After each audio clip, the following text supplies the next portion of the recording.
Hi, this is Dennis with Second Chance Tackle. This is going to be one of the more interesting reel in a bag projects that I have. I think it's going to be one of the bigger challenges here because nothing seems to work on it. This one I guess we can call reel in a tub. This one was sent in, and a lot of things don't appear to be right about it. And we'll try and make sense of it.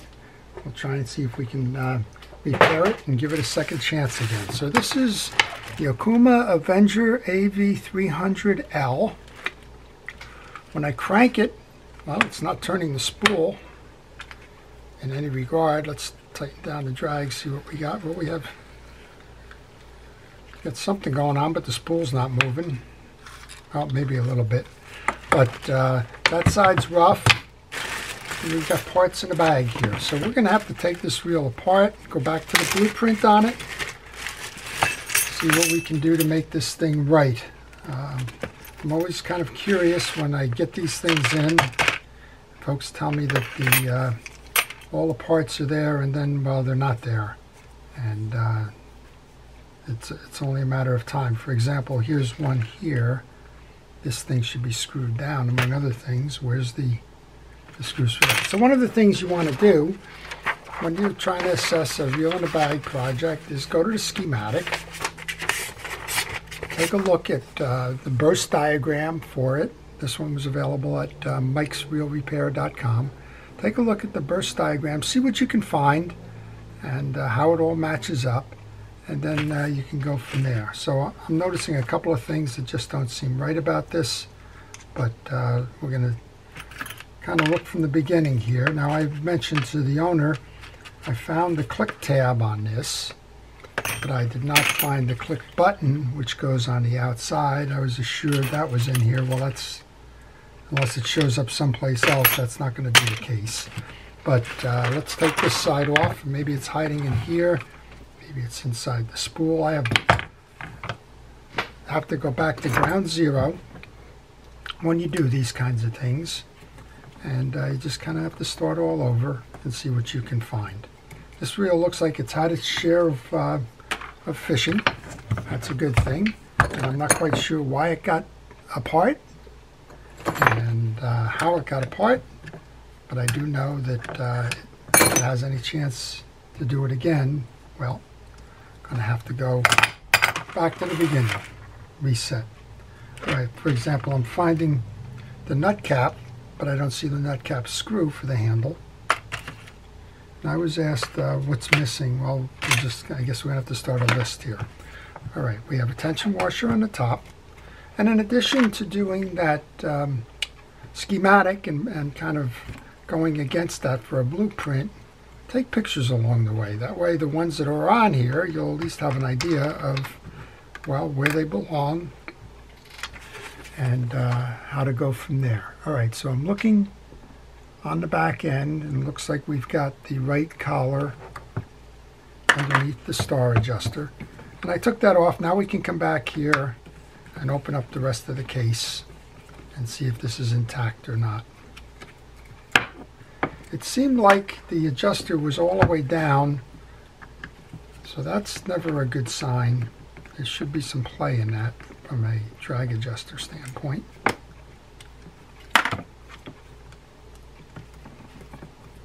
So this is something that if you're considering a reel at a flea market, for example, and you see pieces and parts, don't assume anything, because if you do, well, you're liable to get in some trouble. And I don't know if this was a flea market reel or the origins of it, but we're going to find out what's right and what's wrong with this reel and see what we can do to get it back fishing again. If you like these kinds of videos and you want to see some more, then by all means go ahead and subscribe to my channel. And my channel will show you all kinds of fishing reels and repair information.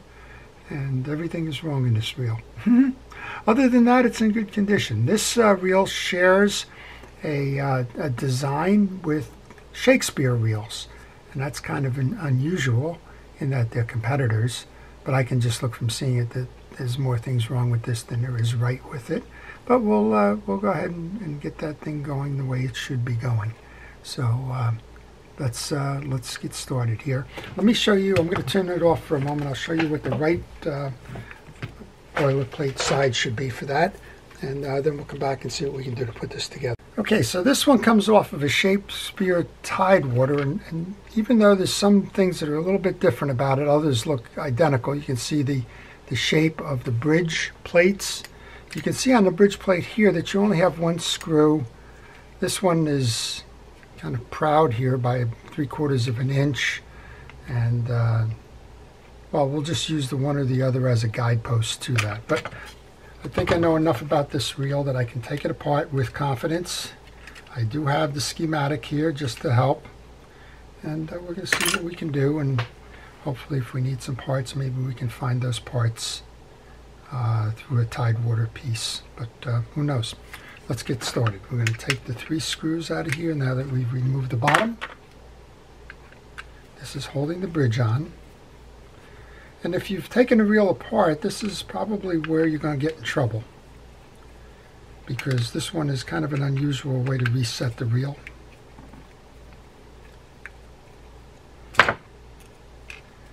And we should be able to bring this bridge out. Kind of famous last words. We're going to take the spring off of here, release the tension on that. And I guess it's a good thing that I've worked on enough Tidewaters that I know how this turns out. Let's see if we can get that out now. All right. So we got a whole bunch of stuff going on here. This one is pretty much correct in terms of the top end here with the springs, the release point. Just make sure that spring is working. I don't think it is. Take that off.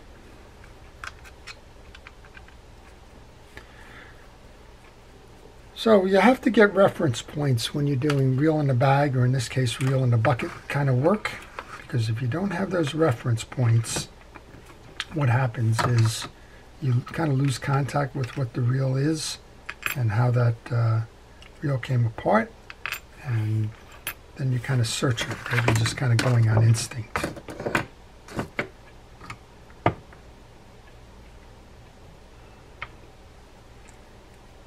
Okay, that seems right. I'm just looking for that little screw now. Just kind of tucked in here. So while we do this, it's a good time to ask you, if you do subscribe, to hit the notification button. You'll see that I work on all kinds of reels. Most of them are tune-ups. They're not reconstructions like this one is. But the tune-ups will show you how to take a reel apart, how to service it, how to put it back together again, and how to keep it fishing for a long time, and the best practices on how to do that. Well, we're going to look at this, make sure that we've got it right.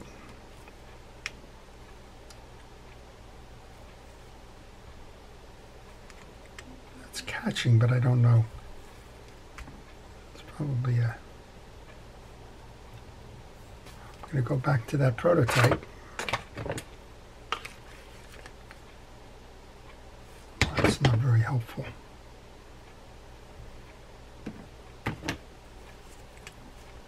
It's bumping on this last piece here. And I'm thinking that has to be possibly turned around. I don't know what's been off and what's been on this. Okay, so the first thing worth noting was that spring was upside down. In other words, the tab on this side here was actually under this, and this tab that belongs here was over there. What did that do? Well, if you go back to the previous frames of this video, this was sitting out, not in, and this was bumping as it came to set.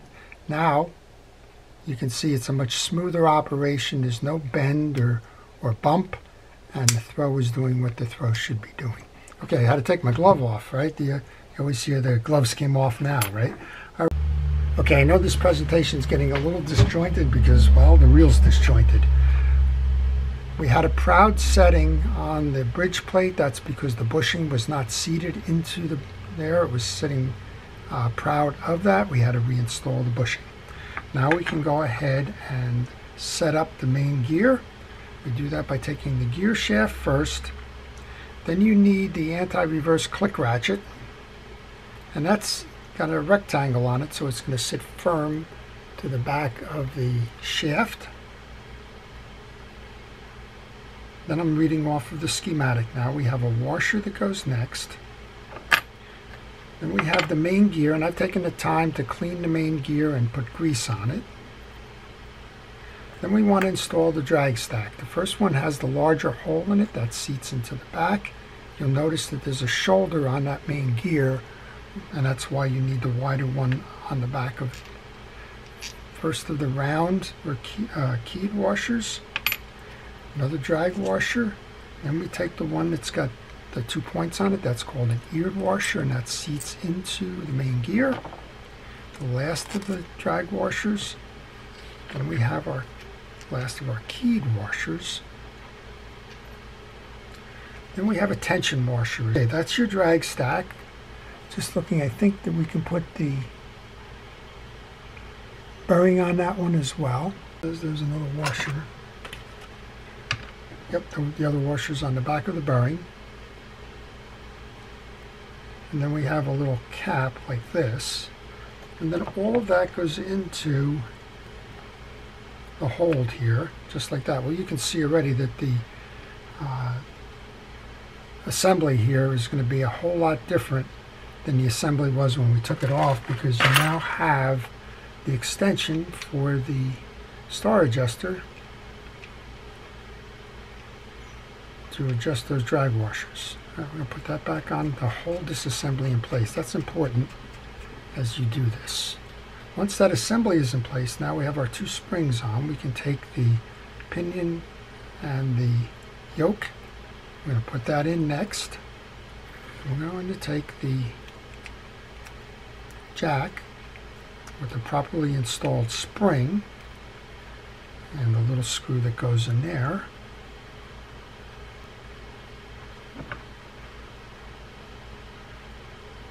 So sometimes I think I get these projects in from people who just want to see if it's actually possible to do it, and they just spend a lot of time, and I'm sure that's not the case, but thinking of ways to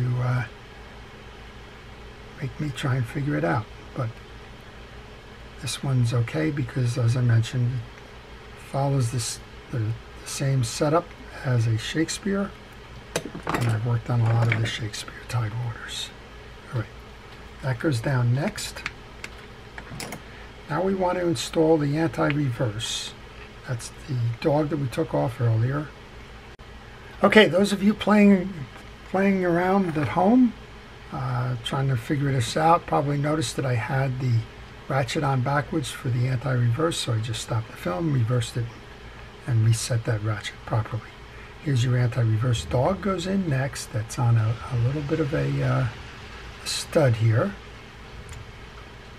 And that's got a seat into the hole of the side case here, just like that.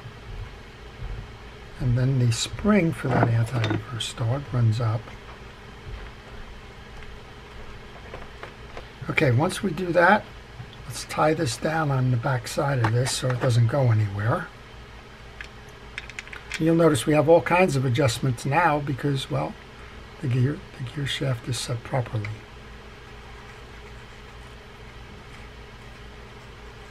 I do this to hold that assembly in place. You don't want that little click ratchet to come out now. And then you can move the whole assembly back a little bit as we try to set that plate. Just like this. Now the plate comes on. And yep, we're getting closer. Line it up so that your stud for your gear shaft sits proper. Snap it into place as best you can. There's a washer that goes on the top here. And that's the first one I like to put back in, is the main gear shaft screw. Some of these actually have an E-clip on them instead of a screw, so if you happen to have that version, don't worry terribly about it. but try and get that one on first. It's going to hold the whole assembly in place. And then we can put the 3 screws that we have here into the corners where they belong in the side plate. And then this will be one properly assembled side plate.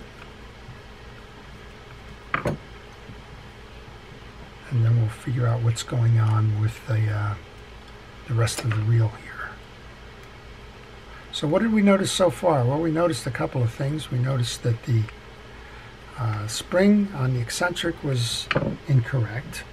We noticed that the bushing was not reinstalled on the main gear shaft or side gear plate, and that as a result you're just not going to have a fluidly operating reel, and you're certainly not going to have a reel that's going to be able to go fishing.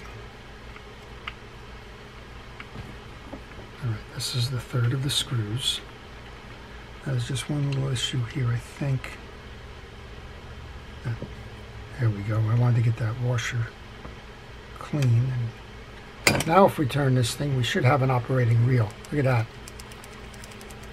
Doing what it should be doing, right? And if we go into free spool now, this should pull this whole thing down, and that should release the spool. Well, I'm kind of interested to see where the rest of this goes. So let's put this back together then.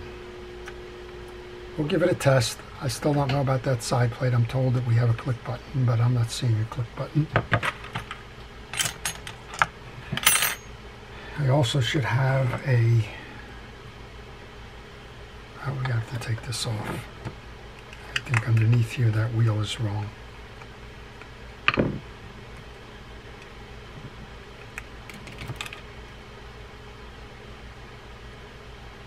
Okay, we took the wobble out of the reel by installing the screw that ties that down. Still don't have the button for the click, so we'll just put this back in, and maybe they can get one at some point, or just go without the click. Screw back in that's holding that. Go ahead and put this back on.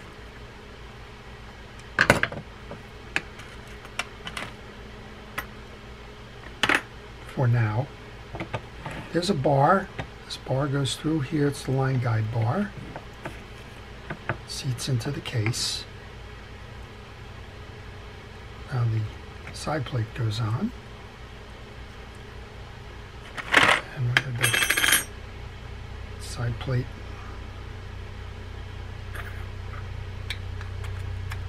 trim ring.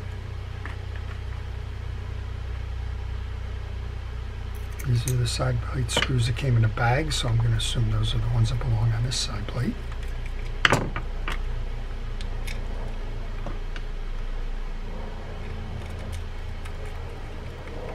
Still have a couple of small pieces here that I'm not quite sure I'm identifying properly.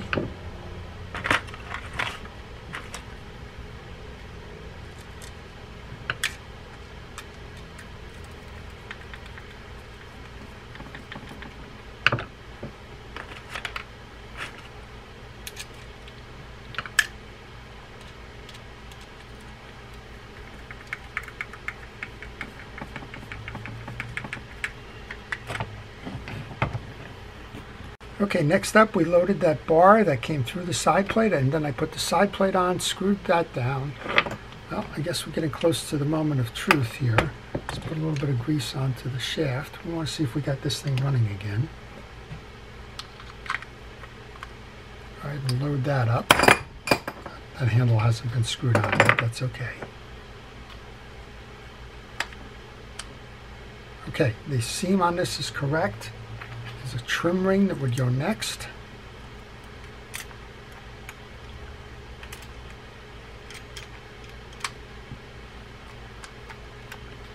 There's 4 screws that I have in my box. There's actually 5. So let's go ahead and put those on. This one certainly was a challenge. I do think it's going to work, but one never knows until we give it a try, do we?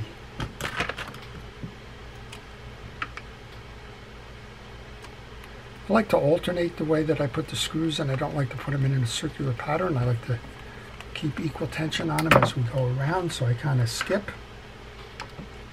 In this case, triangular pattern. There's a click tongue, a washer, a small screw, and a larger screw. And I can say I probably know where 3 of the 4 go. I'm a little bit confused on the one larger screw, but it's probably associated with the click button that's missing. And other than that, I think we're in pretty good stead here. Let's get this one back on. One more of these.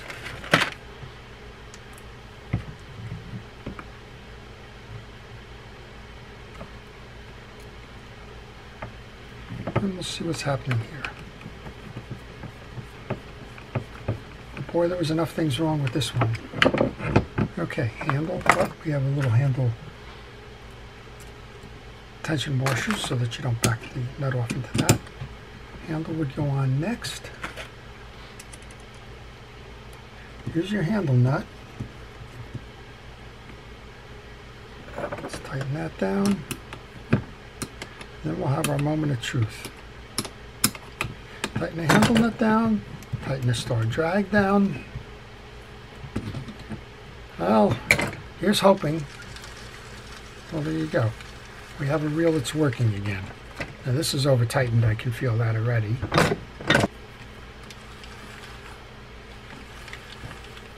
So that's your how to put the reel back together. Do we have free spool? We have a free spool. Go into gear. The reel's a little tight, but it's doing what it should be doing. How about the drags? The drags are holding. So that's the reel. And I'm not certain why it's a little bit tight at the moment, but it is. And well, that's about as best as we're going to do with this one. So the handle nut would go here, or a nut cap would go there. There'd be a screw that goes in here that I can't find. This is the washer for the button that's not here. That's the click tongue. And I'm going to think one of these two is going to go to the back end of the click button to hold it together. Probably this one, because it would seem to fit over that click tongue, but I can't say with certainty. And the other one, well, that's a mystery to me. This reel is tight. I'm thinking it's tight because that bushing may have gotten a little buggered up there on the bridge. But other than that, it's well, it's back together and doing what it should be doing. So I hope you've enjoyed that. This one certainly has been a challenge. And to everybody who's our first responder and essential personnel, thank you for what it is that you're doing. And to all, please stay safe, stay well, and stay watching. This is Dennis with Second Chance Tackle. Have a great day.